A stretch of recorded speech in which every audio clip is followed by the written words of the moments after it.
The ceiling gives way like a house of cards, massive chunks of ornate plaster and wooden beams plummeting toward the grand foyer below. In that split second, as death hurtles through the air, a figure in a simple black uniform throws herself forward without hesitation. Caroline Brooks' body collides with 12-year-old Ethan Harrington, sending him tumbling to safety just as the debris crashes into her instead.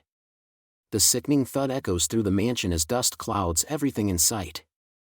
But what happened next shocked everyone, because this wasn't just any ordinary day at the Harrington estate.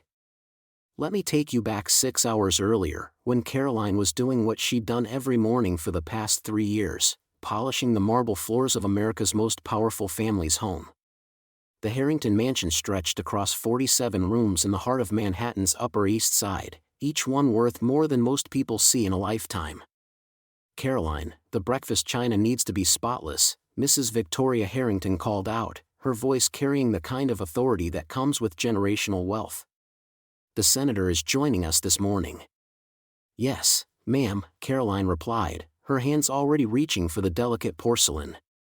At 28, she'd mastered the art of invisibility that comes with being part of the help. She moved through rooms like a ghost, cleaning, organizing, maintaining the perfection that the Harrington name demanded. Little did Caroline know that her simple act of service was about to intersect with destiny in the most dramatic way possible. As she worked, Caroline couldn't help but overhear snippets of conversation from the dining room. Charles Harrington, the family patriarch and CEO of Harrington Industries, was discussing a major construction project. "The renovation of the East Wing is behind schedule," he growled into his phone.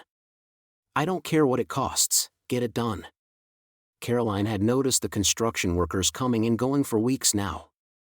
They were restoring the mansion's historical architecture, but something about their work had always made her uneasy.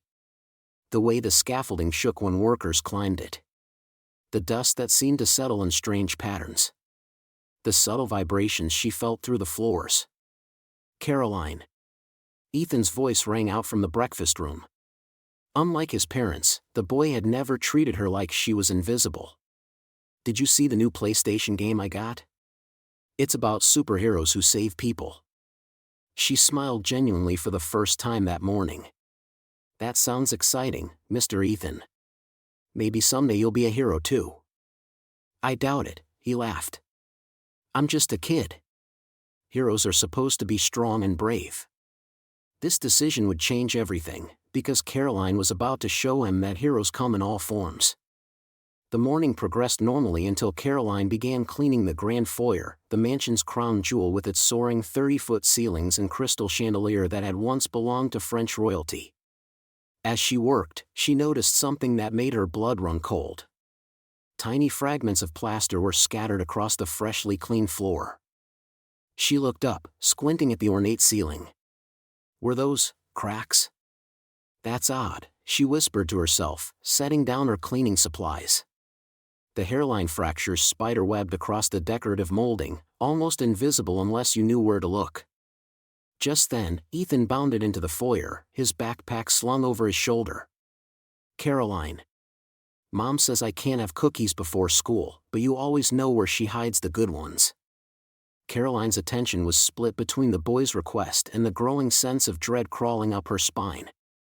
The construction upstairs had been particularly loud that morning. Heavy machinery. Drilling. The sound of something being torn apart. "Mr. Ethan, maybe you should," she started to say, but her words were cut off by a sound that chilled her to the bone. A deep, resonating crack echoed through the foyer like thunder. Caroline's eyes shot upward just in time to see the ceiling buckle. Chunks of plaster and centuries-old wooden support beams began to separate from their moorings. The massive crystal chandelier swayed ominously. "Ethan, move," she screamed.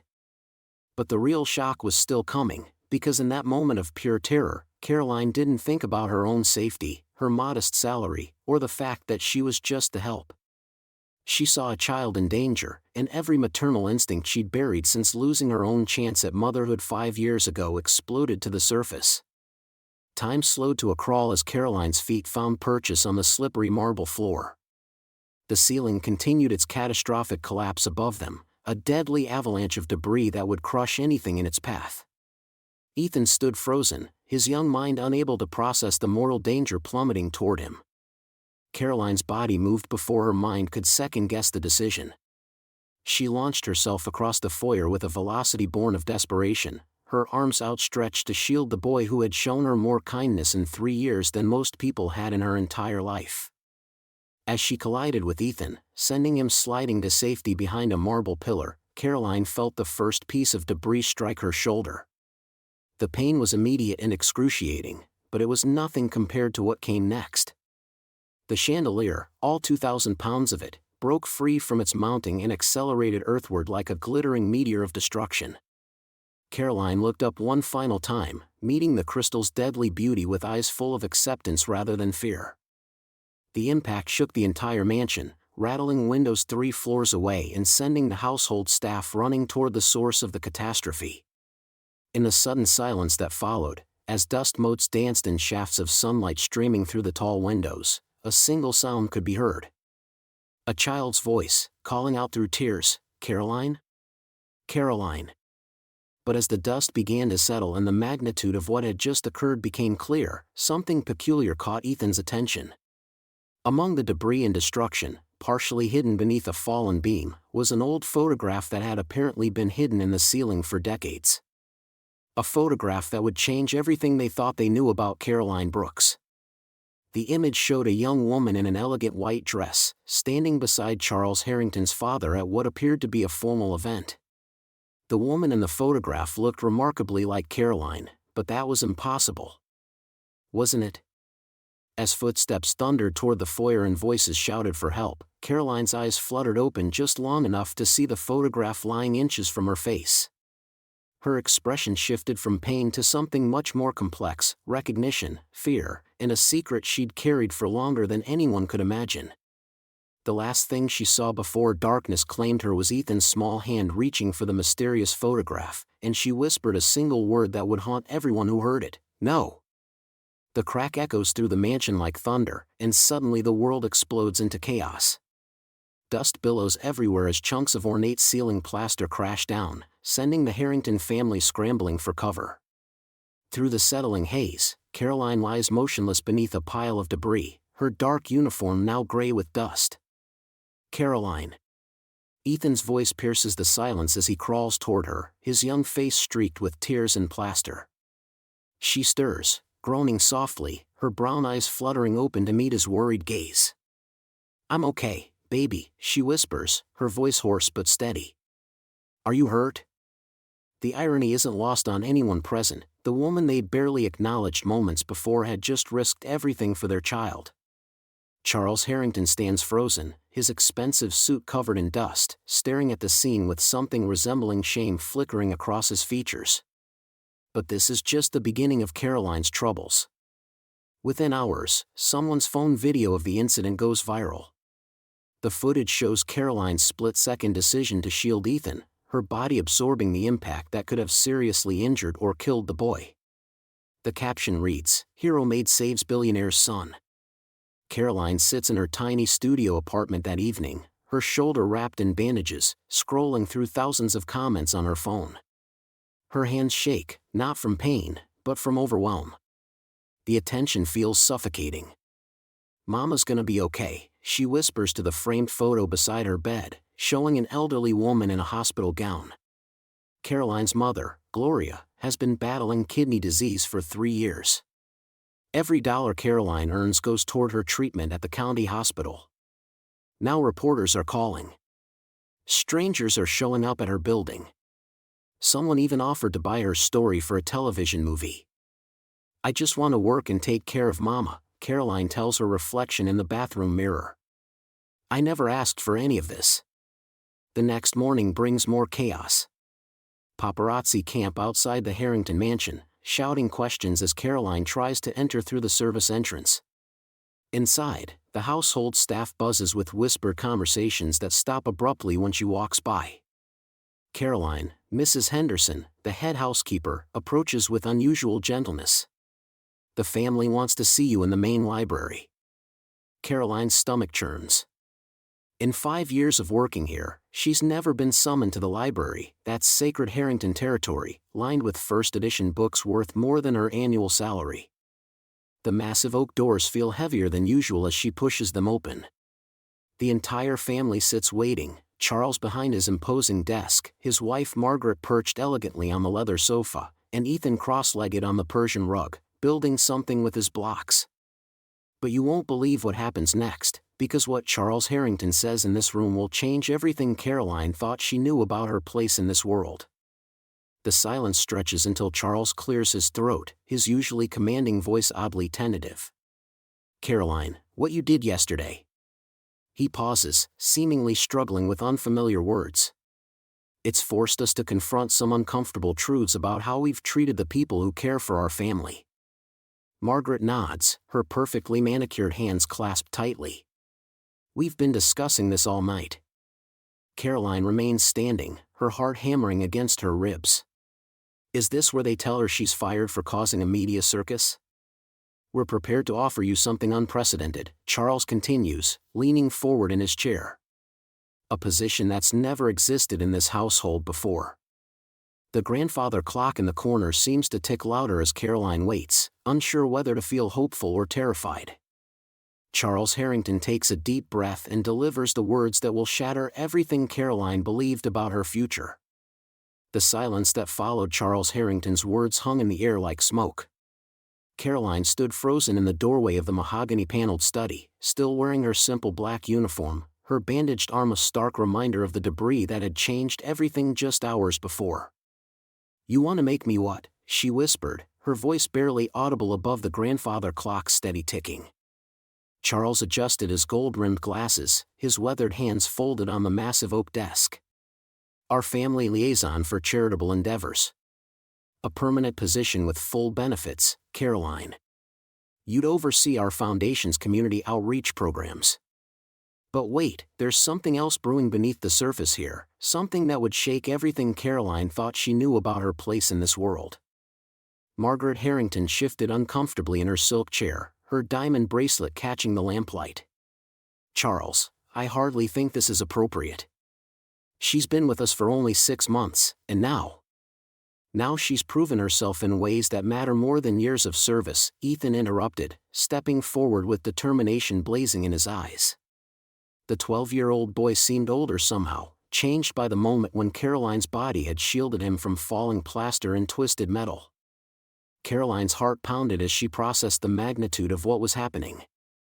This wasn't just a job offer, this was a complete transformation of her life's trajectory. The girl who cleaned bathrooms and scrubbed floors was being offered a seat at tables she'd never dreamed of approaching. "I don't understand," she said, her voice gaining strength. "Mr. Harrington, I'm grateful, but I'm just a maid. I don't have the education, the background for something like this." Victoria Harrington, Charles's daughter and Ethan's aunt, laughed, not mockingly, but with genuine warmth. "Caroline, you threw yourself in front of falling debris to save our nephew. You think we care about your resume?" But Caroline's mind was racing beyond gratitude to the practical realities that the Harringtons couldn't see. Her sister Maria's medical bills, the cramped apartment she shared with 3 other women, the world she came from where opportunities like this didn't exist, or when they did, they came with strings attached that could strangle you. "I need time to think," Caroline said, backing toward the door. The walls of the opulent study suddenly felt like they were closing in. "This is all too much, too fast." Here's where the story takes an unexpected turn that nobody saw coming. Over the next 2 days, Caroline watched the Harrington family dynamics unfold with new eyes. She witnessed heated arguments behind closed doors about appropriate boundaries and charity cases. She overheard Margaret on the phone with friends, describing Caroline's heroic act as rather dramatic, don't you think? She saw how even Victoria, who seemed supportive, still expected Caroline to be grateful rather than thoughtful about her own future. By Thursday morning, Caroline had made her decision. She folded her uniforms neatly, placed her resignation letter on the kitchen counter, and prepared to slip out before the family awakened. Some gifts, she realized, came with prices too high to pay. She refused to become their project, their way of feeling good about themselves. But as she reached for the service door handle, a small voice stopped her cold. "Caroline?" She turned to find Ethan standing at the top of the servants' staircase, still in his pajamas, clutching something in his hands.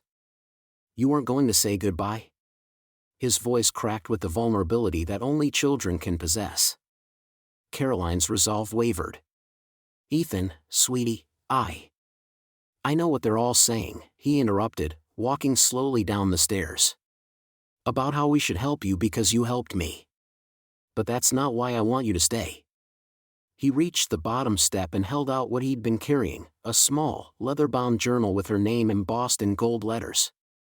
"I want you to stay because you're the first grown-up who ever treated me like I mattered more than the family name," he said, his eyes bright with unshed tears. "This is for writing down all your ideas about helping people. Real people, like you helped me." Caroline stared at the journal, her hands trembling as she reached for it. Inside the front cover, in Ethan's careful handwriting, were the words, "For Caroline Brooks, the bravest person I know. Let's change the world together." As her fingers traced the golden letters of her name, Caroline felt something shift inside her chest, a recognition that this moment would define not just her future, but who she chose to become. The question hanging in the air wasn't just about staying or leaving anymore, it was about whether she had the courage to rewrite the rules entirely. The weight of Ethan's gratitude hangs in the air as Caroline stands at the crossroads of her old life and an uncertain future. His simple gesture, a scholarship fund established in her name, has shattered every assumption she held about her place in this world. But Caroline Brooks has never been one to accept charity, even when it comes wrapped in genuine appreciation. "I'm grateful, truly," Caroline says, her voice steady despite the trembling in her hands. "But I can't just take this and walk away. If you really want to honor what happened that day, then let me do something meaningful with it." Charles Harrington leans forward in his leather chair, intrigued despite himself. "What exactly are you proposing, Miss Brooks?" Caroline takes a deep breath, knowing this moment will define everything that follows. "A community relief initiative. Not just throwing money at problems, but actually getting involved. Teaching financial literacy, job training, emergency assistance for families like mine. Let me use this opportunity to help people who are still where I was just a week ago." The room falls silent. Margaret Harrington's perfectly manicured fingers drum against her teacup, while Ethan's eyes light up with something Caroline recognizes as hope. "You want to turn a personal gift into a social mission," Charles observes. "That's ambitious." "It's necessary," Caroline responds firmly. "Mr. Harrington, you have more resources than most people see in a lifetime. But resources without purpose are just numbers on a balance sheet." But before Charles can respond, his phone buzzes with an urgency that makes everyone freeze. His face drains of color as he reads the message. "What is it, dear?" Margaret asks, though her tone suggests she already knows it's nothing good. "The Blackstone merger," Charles says slowly. "It's falling through. They're pulling out, citing recent instability in our household management." He looks directly at Caroline. "It seems your heroic act has made some of our business partners nervous about our judgment." The irony hits like a physical blow. Caroline's attempt to save Ethan may have inadvertently threatened the very fortune that could fund her dreams. The initiative she envisioned crumbles before it even begins. "How much are we talking about?" Ethan asks quietly. 40% of our liquid assets, Charles admits. "Without this merger, we'll need to restructure everything, including any new charitable ventures." Margaret's composure finally cracks. "So we're supposed to choose between our financial stability and some feel-good project?" "It's not just some project," Ethan snaps, surprising everyone with his vehemence. "Caroline risked her life for our family. The least we can do is ensure our family survives intact," Margaret interrupts. "Caroline, you seem like a lovely person, but we have responsibilities that go beyond sentiment." The room erupts into heated whispers and sharp exchanges. Caroline watches the family she risked everything for tear itself apart over her presence. The weight of unintended consequences settles on her shoulders like the debris that nearly killed young Ethan. But something in Charles's expression stops her from speaking. He's staring at her with an intensity that suggests recognition, as if seeing her clearly for the first time. "Caroline," he says slowly, cutting through the family argument. "What did you say your mother's maiden name was?"